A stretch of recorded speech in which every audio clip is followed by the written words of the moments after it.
Hello everyone, welcome back to my channel. In the last episode, we looked at the Great Hypostyle Hall at Karnak. The wall at the rear of this hall is the third pylon. Before Seti I built the Great Hypostyle Hall, this third pylon, constructed during the reign of Amenhotep III, served as the temple entrance. This pylon is of particular interest to Egyptologists because stones belonging to 11 other distinct temple structures were discovered among the rubble of its collapse.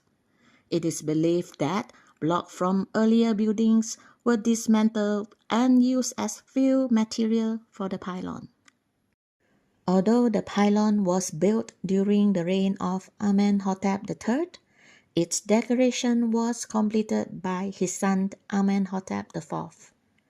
Amenhotep IV was the king who changed the religion from polytheism to monotheism with the worship of the god Aten only. He subsequently changed his name from Amenhotep IV to Akhenaten. The relief on the eastern face of the pylon depicts Amenhotep III making an offering to a sacred bark. If you look closely at the bow and the stern of the bark, you can see his son Akhenaten following behind, represented by the smaller figures.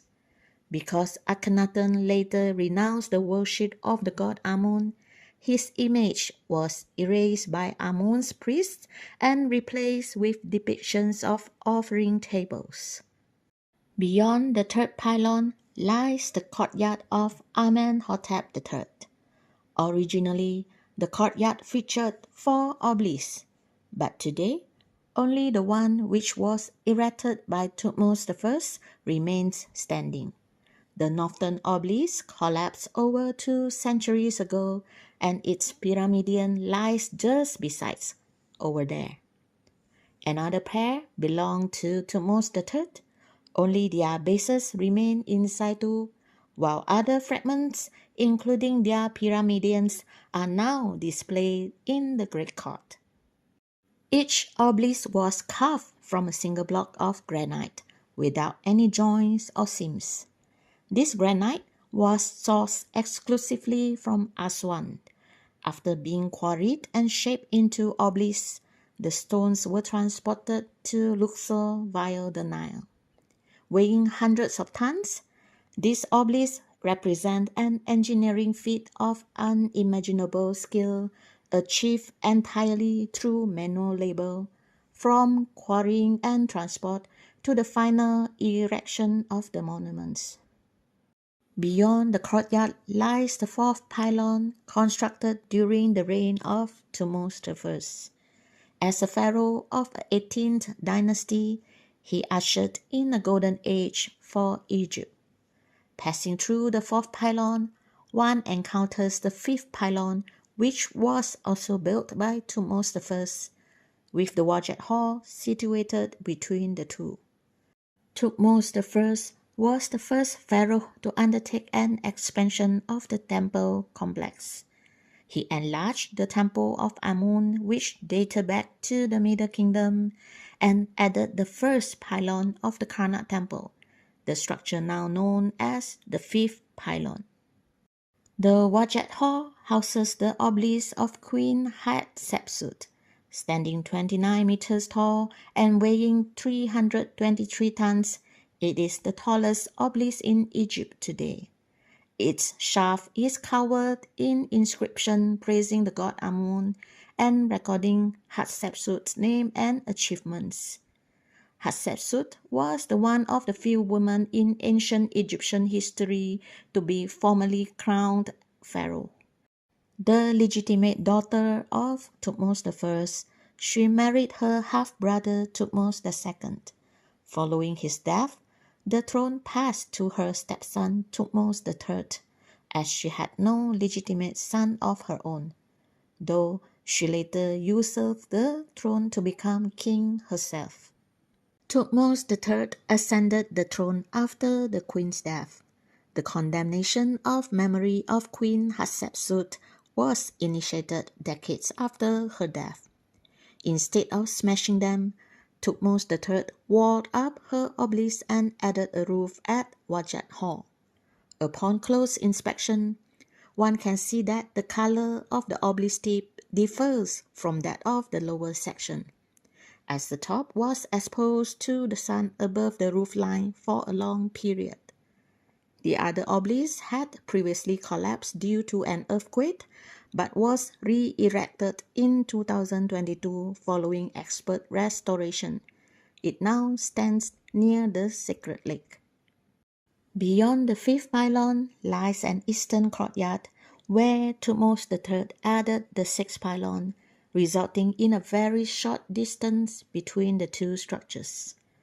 Passing through the sixth pylon brings us to the heart of Karnak, the main temple of the god Amun.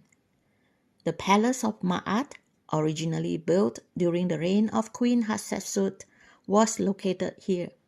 However, Thutmose III had almost completely remodeled the complex. Later, we will see a small section of the palace of Maat where traces of Hatshepsut still remain. Venturing deep into the temple of Amun, we finally reach the most sacred spot in Karnak, the sanctuary of Amun, the Holy of Holies.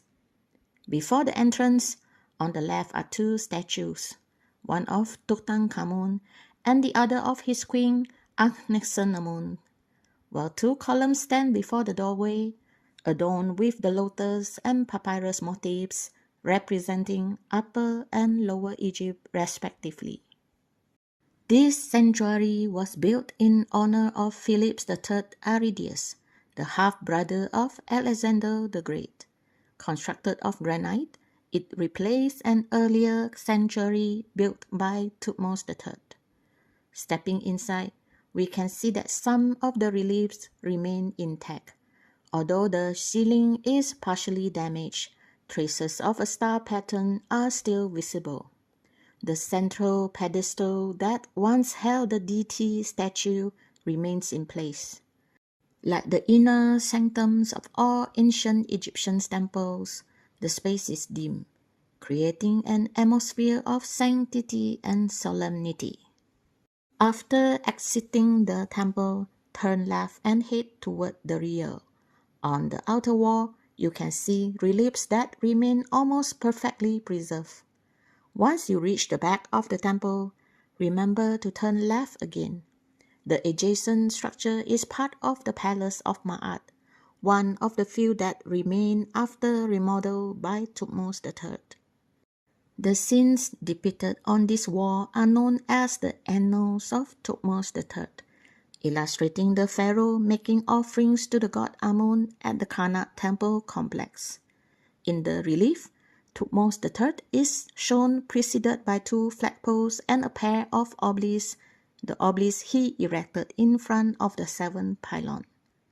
Behind the obelisk, the scene depicts offerings presented to Amun, culminating in an image of the god Amun seated upon his throne.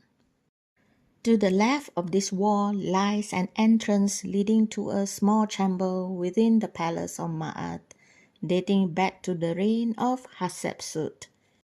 Inside, all images and cartouches of the queen have been chiseled off, leaving behind only reliefs of the gods and Thutmose III.